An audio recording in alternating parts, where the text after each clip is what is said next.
10-Minute Jazz Lesson Podcast, episode 92.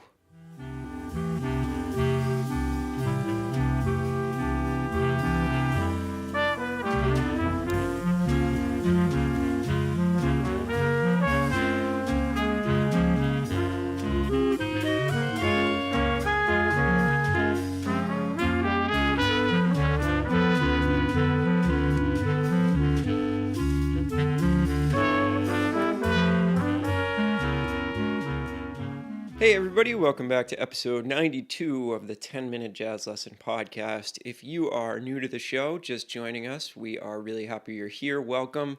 My name is Nick Manella, and what we do here every single week is give you a short and concise jazz lesson, just around 10 minutes, to help you on your way to be a better jazz improviser. All these episodes do come with PDFs. They are downloadable. You can make quite the volume of jazz lessons through 92 episodes. You can find those PDFs on our Patreon site. That's patreon.com/10-minute jazz lesson. Or you can go to our website, 10minutejazzlesson.com.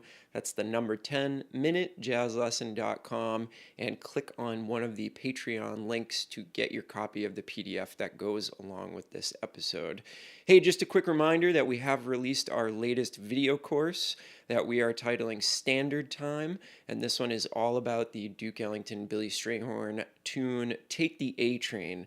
Over 11 videos and 6 pages of PDFs that are going to help you get better at playing over the tune Take the A Train. One of the most classic jazz tunes around, a tune that's played all over gigs and jam sessions, and one that you definitely have to know if you hope to be a jazz musician. So go and find that today on the store section of our website. It's only $14.99, and if you sign up for our mailing list, you get a 20% discount. So definitely don't miss out on that deal, and bring your playing to the next level, especially over Take the A Train. All right, let's jump into today's episode. So the point of today's episode is something that I find a lot with students of mine and students in general, where they get confused by certain chord symbols, particularly on a dominant chord.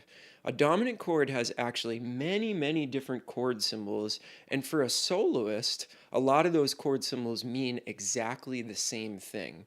So an important caveat here is I'm not talking about rhythm section players, because actually these different chord symbols for rhythm section players are very, very important and mean very different things. But if you're a soloist, a lot of these things actually mean the same. And students get confused all the time, like what's the difference between C7 and C13? And then when they get to a C13 chord, they have no idea what to do, because to them, it's this really, really foreign thing, when in fact, as we're going to learn on today's episode, it's basically exactly the same as C7. Now, you'll typically see this a lot, and where I run into this with students is over big band charts. Big band composers like to put every single extension that they use in their arrangements into their chord changes, and that makes for some very, very confusing looking chord changes over big band charts. And you think about big bands, mostly it's like middle school players, high school players, college players that are playing over these big band charts, and they may not know exactly what these chord symbols mean, and it's very, very intimidating when you see some of this stuff. Another place that I see a lot of these chord symbols written is in a lot of the newer real books, like the real books that have been put out in the past probably 20 years. I'm not talking about those chicken scratch real books that all those Berklee students hand wrote back in the day. And then Hal Leonard has since bought the rights to those real books and put them out. But I'm talking about some of the other real books where they'll put a whole bunch of extensions, and it gets confusing really, really quickly. So what we're going to do is this week we're going to go over 2 types of dominant 7th chords, and then next week we're going to go over 2 of the harder ones. So it's going to be a 2-part series, and I think that this will help you tremendously if you get confused when you see a chord followed by an extension and you're not really sure what that means, what it entails, what the rules are, I think that these two episodes will really help you out a lot and could clear up a lot of the confusion that happens. So we're going to be dealing exclusively with dominant chords because that's where I see a lot of this stuff.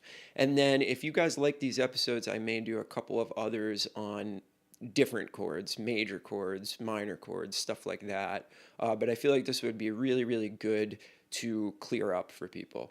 So we're going to start with just a regular old C7 chord. One of the most common chords in jazz is just a regular old dominant seventh chord. But this is where some of the confusion starts to come in, right?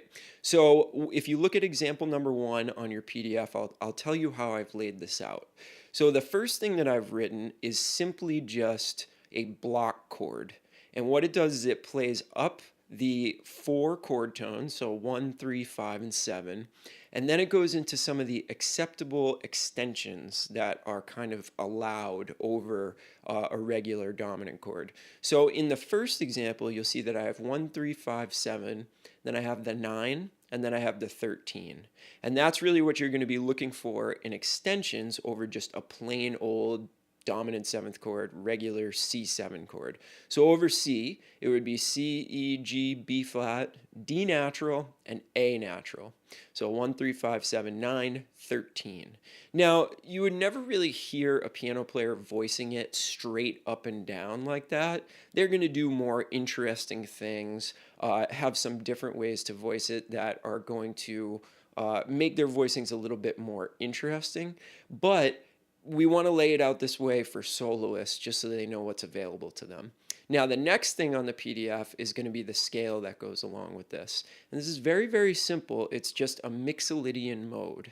So C is the 5th note of an F major scale. C is the Mixolydian mode of the F major scale.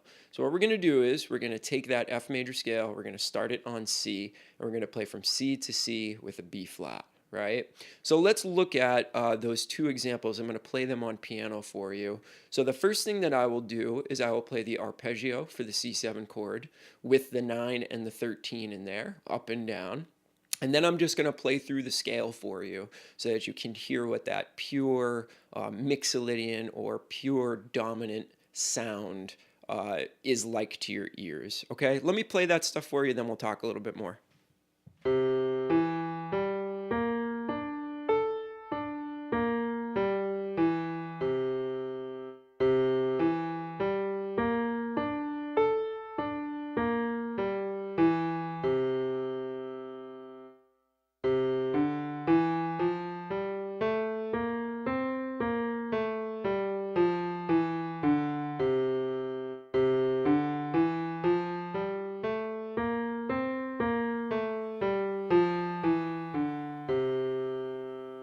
So a pretty simple Mixolydian sound, dominant sound, one of the most common chords in jazz. We see it all over the place. Now, one of the confusing things that happens with this is sometimes you'll see it written as C9 or C13. But I am here to tell you that both of those things basically just mean C7. And the reason why we see C9 or C13 is that that's what the composer wants the rhythm section to do. The composer really wants to make sure that the piano player, the guitar player, is putting those extensions into their voicings. But if you play saxophone or trumpet or clarinet or any instruments like that, you don't really need to worry about that. I mean, you'll know that you'll hear those notes in the rhythm section somewhere, but it doesn't necessarily change what you're going to play over that C9 or C13 chord. You can reduce all of that down to C7. So most students that I know, when they see a C7 chord, they have no trouble playing over that. But when they see C13, they go, wait, what do I have to change? What are the rules here? What do I have to play different? Well, you don't have to play anything differently, actually. So that's kind of a really valuable thing if you've always wondered about that. C9, C13 can both be reduced down to C7, and it's just a Mixolydian scale. all right, with the extensions of 9 and 13 on the top if you're going to play a little bit more vertically. Okay, so let's go on to the second example, and this is like maybe the second most common dominant chord that you will see, a C7 sharp 11. So what does that mean? What does that imply? So actually, it only implies one thing. If you were to take that Mixolydian mode and you were to sharp the 11, which is also the 4, you would put an F sharp into that Mixolydian scale. So now the extensions would be, well, let's just go up through the chord and then to the extensions. So the chord doesn't change. It's C, E, G, B flat, 1, 3, 5, 7. Then we still have the regular 9, which is D, but then we have a sharp 11 that we can add in there. So now we have F sharp, and then we can also include the 13, which is A. Now you'll notice that it doesn't say anything about a 9 or a 13, but that stuff is implied. You could pretty much always use 9s and 13s over dominant chords. It's just kind of an unspoken rule. They're in the scale, so they are available for you to use, and most savvy rhythm section players will in fact play these even if it doesn't explicitly say it. Now, here's a different way to think about this. This is actually a mode. So let's think about the scale. The scale now is C, D, E, F sharp, G, A, B flat, C. Okay, so you could think about that as a Mixolydian scale with a sharp 4, but there is an even better way to think about this. What this is the fourth mode of the melodic minor scale. So we call it a Lydian dominant scale. So if you think about a G melodic minor scale, that scale is G, A, B flat, C, D, E, F sharp, G, the exact same notes that we're using for this C7 sharp 11 scale that we're playing. So if you go up to the fourth mode of the G melodic minor scale, you get that dominant Lydian dominant scale starting on C. So let me play through the chord and the extension, and then I'll play the scale that goes along with this one.